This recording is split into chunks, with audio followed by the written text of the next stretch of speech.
I see we have one viewer. I should probably just invite everybody in. Let's see how we do that. We just go ahead and add everybody. So let's see if we can get Margaret.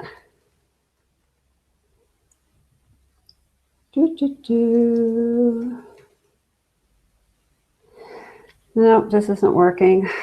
Wow. You know, I love a free tool, and Google Hangouts is a super powered, awesome free tool, but it's also pretty glitchy. That's no fun. Let's see, what do we got going on here? Yay. So, wow, I'm just here because I decided to jump in with both feet. I have such a big message, and all of you guys who know me personally know that there's some mysterious stuff going on that I truly believe in, something called the shift, and that I do believe that we have actively, and we do actively work to create it. And I'm so happy that you're on my team with me. I have no idea if this is actually recording, but I've got this little blinky light here and a red button that says stop broadcast. So I'm going to assume that we are broadcasting. Let's see if I can go on back to, yep, and it says that I haven't left the call. Let's see if I can go back to the home page and see how everybody's doing. If you guys have something you need to tell me, go ahead and post it where the confirmation was, you know, those little text boxes, and I will check back periodically and see what's going on. I'm going to type something in right now just so that you know that I'm here.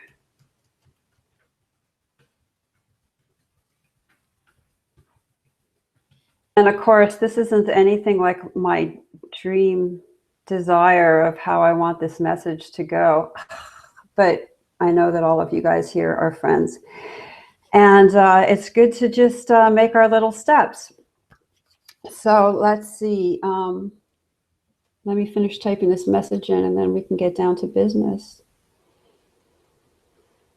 I'm going to take just a little moment to ground and have a deep breath. So my desire for this call was to have a super gorgeous PowerPoint for you.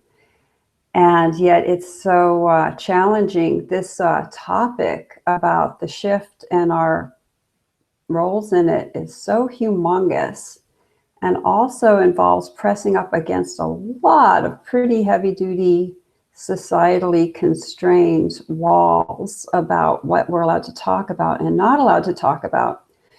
But I figure since the world is kind of going nowhere good fast, that now is an awesome time for us to empower ourselves with our full range of psychic tools and the knowing that we know, so that we can do some awesome pushback, which I will show you, hopefully in this presentation today, that we are actually needed, wanted, and even guided and instructed to take this on. In a way, whatever you believe the oppositional force on the planet is, in a way it all comes down to our own inner resistance to accepting our true greatness. So I'm hoping that by talking together today, this is going to make the worst replay ever. By us talking together today, that I will remind you of your true greatness. I'll give you a story of confirmation regarding my own experience with other dimensions and our creative ability on the planet. And I'll help you stand a little bit more confidently, and hopefully give you a few little permissions, a few little guidance tips, so that you can keep moving forward strongly. So let me finish typing in what I'm typing here.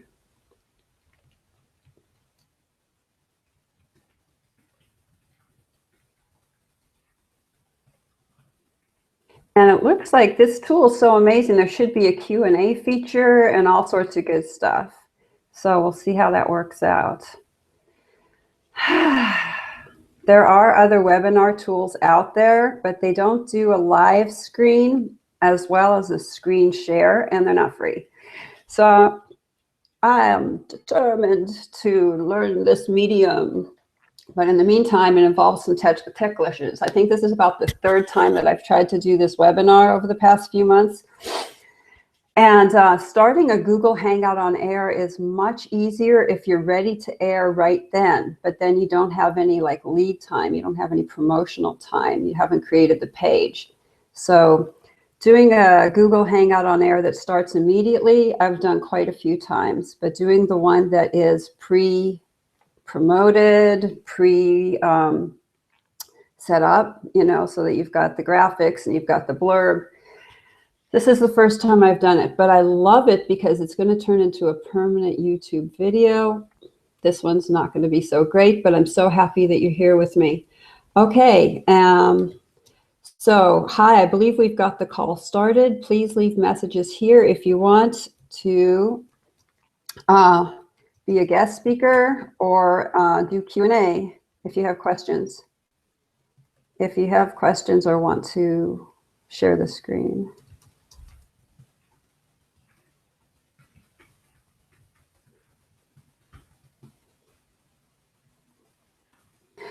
Okay, so I might as well just jump in. Now that we've sort of done the preamble, you know that I truly do believe that we have the power together. We have, like I said, I wanted this to be like a gorgeous, gorgeous PowerPoint, and I have so many beautiful photos for you, and I've got this gorgeous slideshow. I should be able to show it to you. Let me show you what I've got. And let's see how we can do it. I am going to show you. Okay, so here we are in my PowerPoint topic. And apparently I can just start the slideshow here. So let's see if we've got our screen share. That's the tough part to know without actually exiting. Oh, okay, so it wants to do the screen share and the whole screen. I am going to just show you this part of the screen. All right, so let's see what we got here.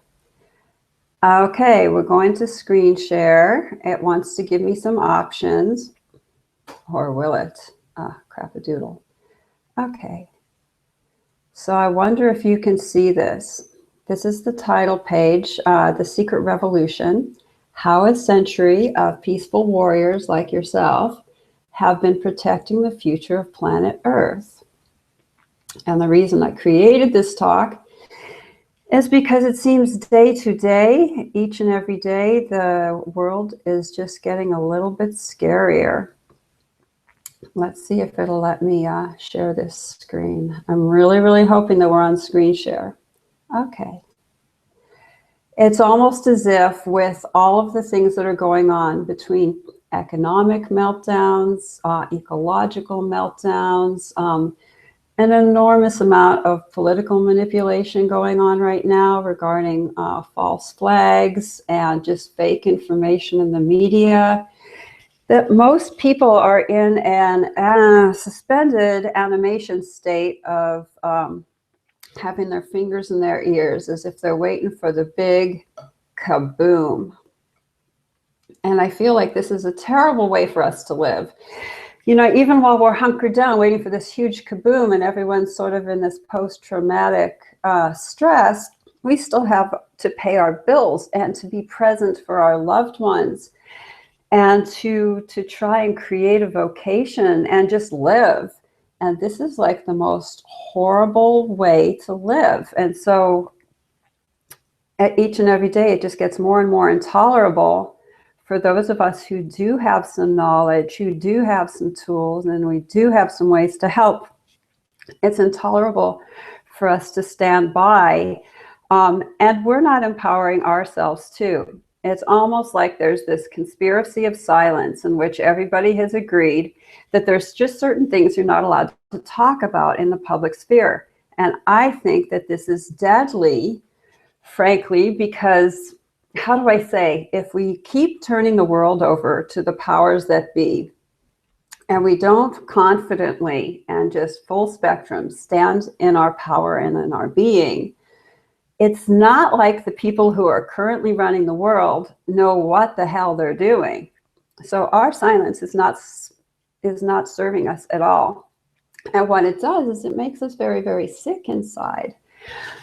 There are so many people whose illnesses manifest physically, and I know from my own experience with having had catastrophic illnesses that a lot of them start off as an illness of the spirit that we feel on a very basic level in society, like we're not really allowed to be ourselves, and we're not allowed to be fully here. And I think this is just like the crappiest way for us to spend our divine human life. And I'm sick of it. And I refuse to allow myself to be part of that anymore.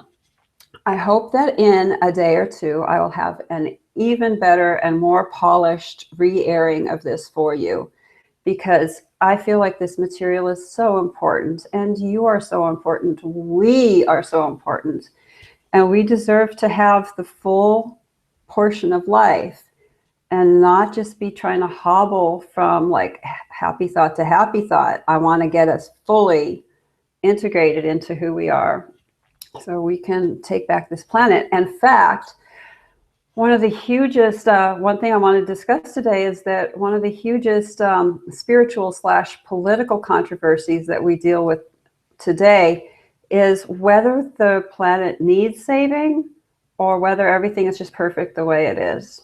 And I would have to say that judging by how the young people feel and judging by what you hear on the news, that if the world is perfect as is, then it is for very strange, well, it's for the purpose of training us to become who we are now. I do believe that the world's illness as we see it today and our own illness as we see it today is the perfect teacher to take us to where we truly need to be, which is standing in our full spectrum knowing, living with self-directed authority based on who we are and what we've been through. Just knowing that you know. I believe that we are not meant to be living tiny and living scared and watching what we say and being afraid of who's going to judge us.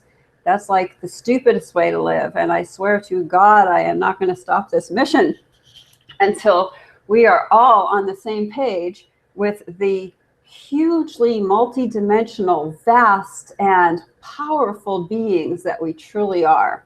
And I really do hope that you can see this PowerPoint. I guess I won't find out till the replay. So either you're seeing my face, which I'm trying to translate to you what's in the PowerPoint, or hopefully you can actually see the PowerPoint. Google Tools says it's supposed to work, so let's see what's going on.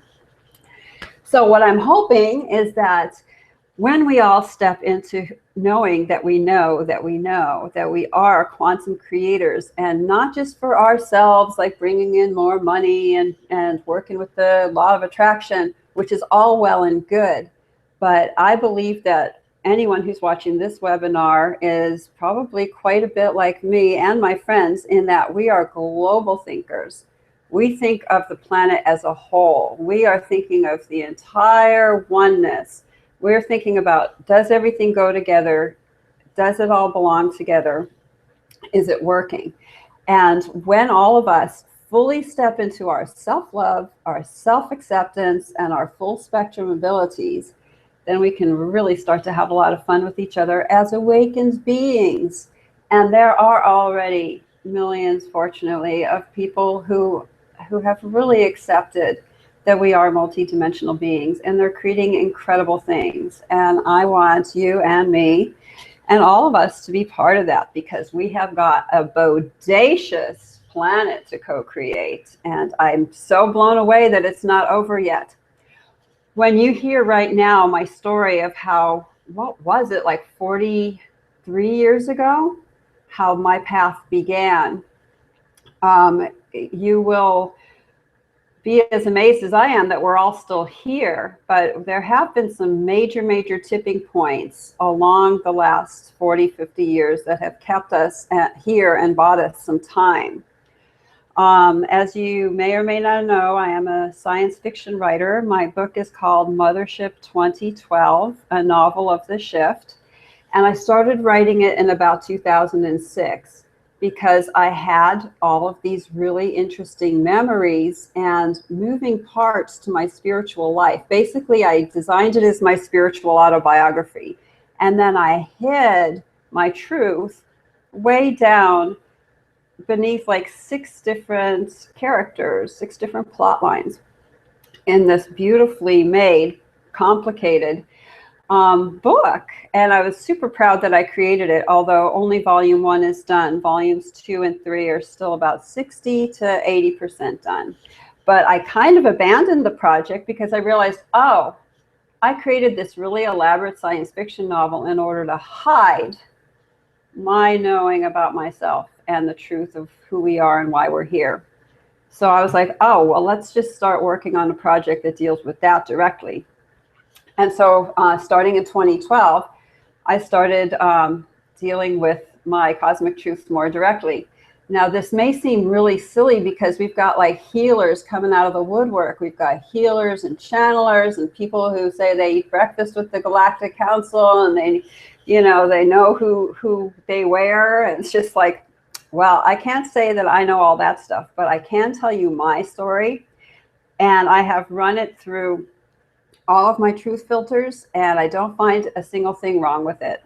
So I'm hoping that you'll at least get some benefit from that. So this little graphic, as so many of you already know, Earth and Heart share all the same letters. It's my thought, it's my feeling that planet Earth anchors something very, very special for the galaxy and for the cosmos, for the entire universe and the multiverses.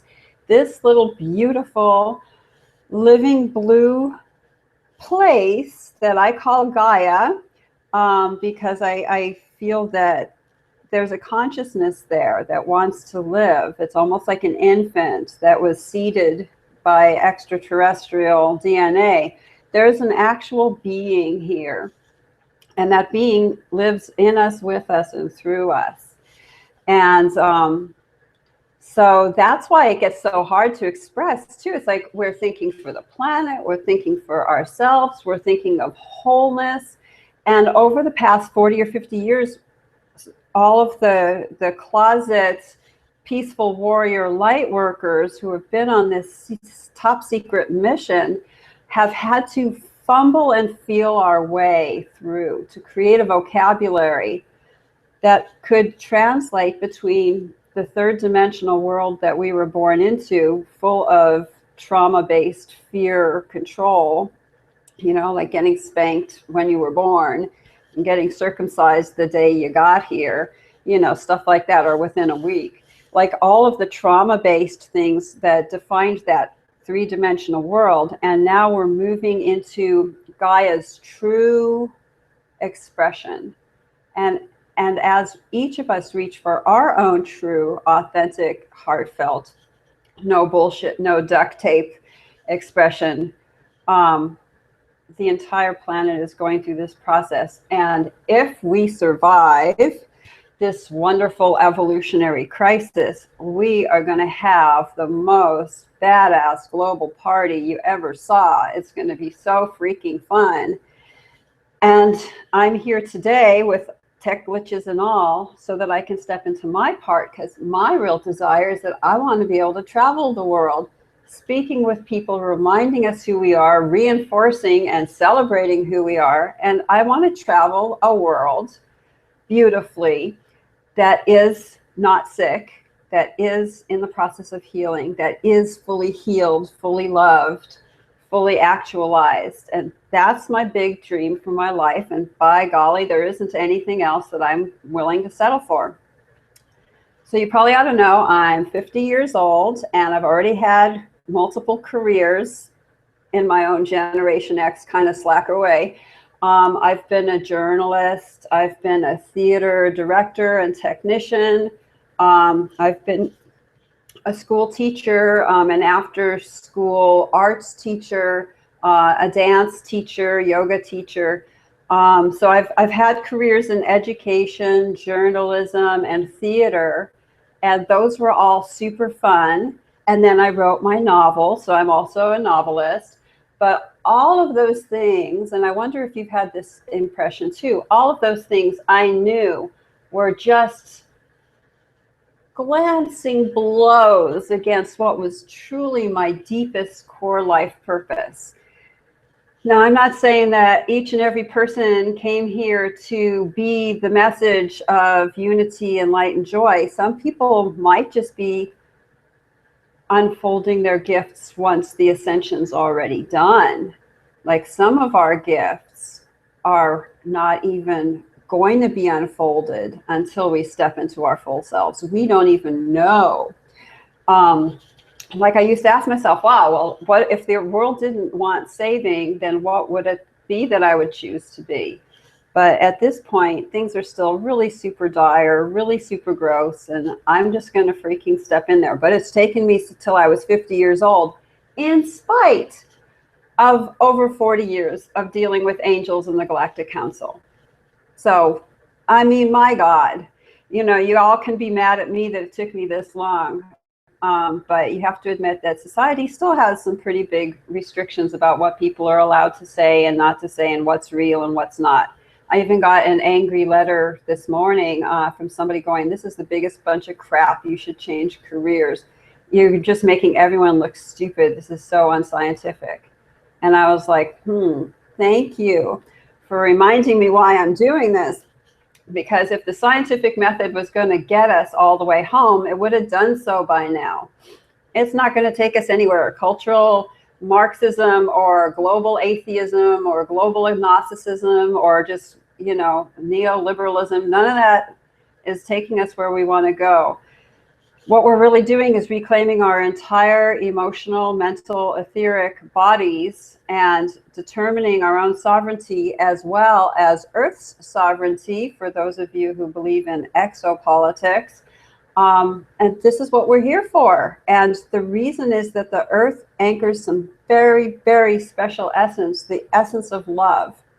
And it's actually my theory that all of the unfriendly ETs and all of the control agendas, all of that is simply manifestations of Earth's own heart dealing with feelings of unlovability. In other words, if every creature has a heart, and that heart is magnetic and resonant and creative, then truly love is the only reality. And that is the basis of a true oneness. And anything that comes up as a conflict to that is probably lost essence, lost love essence that doesn't recognize itself anymore, looking to come back, be itself, and be integrated. I feel like that's it. You know, the laws are love and integration. And I'm so excited because when a creative process is in chaos, it's just brewing. It's sort of like the butterfly in the cocoon before it's actually gelled. It's just this sort of glue. It's this goo. You know, the caterpillar sews itself up into the cocoon. And then it's sitting there in the cocoon, and then one day, with a lot of work, it chews its way out of its cocoon, and in the meantime, it's kind of a goo. So this creative process is messy, and I'm just so blessed that you came to join me here today. I really hope it's recording to join me in this mess, because I know that what's on the other end is going to be so, so amazing. Okay, so back to my story. I grew up in Santa Fe, New Mexico. I was in elementary school in the 1970s, and there was a very amazing renaissance in education right about then. A lot of people who had been hippies and dropped out and had their awakenings were coming back into the system so that they can empower the next generation of change activists. They felt that they knew that the military-industrial complex, for instance, was so entrenched within their generation, but they were hoping that within my generation, which was Generation X, and the following generations, that if we could just keep that knowledge base going and empower more and more young people to really believe in themselves and really believe in their impressions, that sure enough there would have to be a tipping point, and that there would be a beautiful new world that would result from all of this. So there I was growing up in the 1970s in New Mexico with classroom teachers who clearly had come back just to create the future. And I heard that message clearly.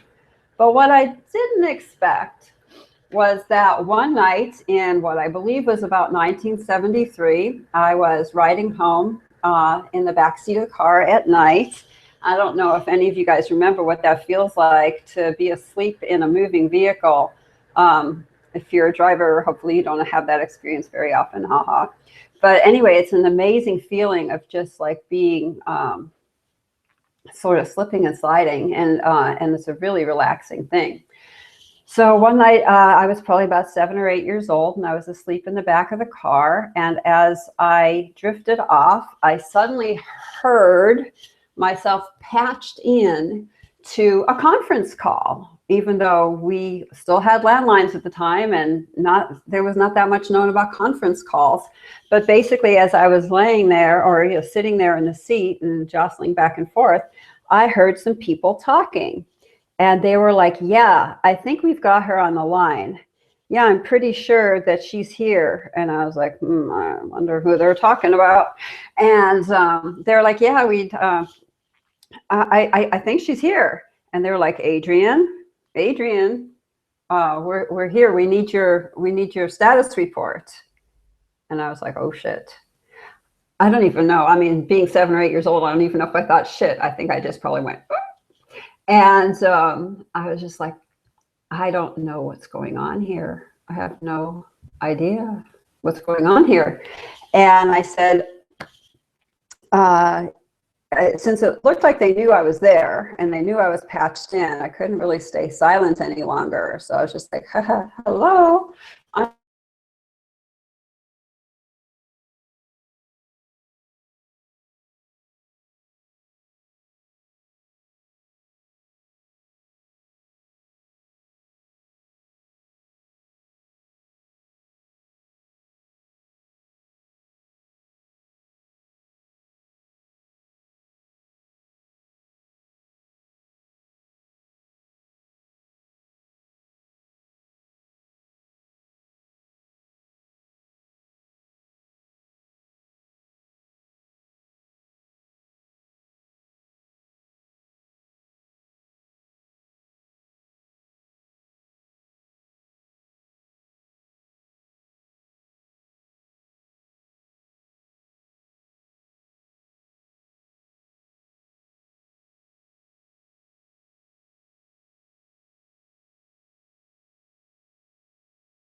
interesting. Wait, sons of bitches.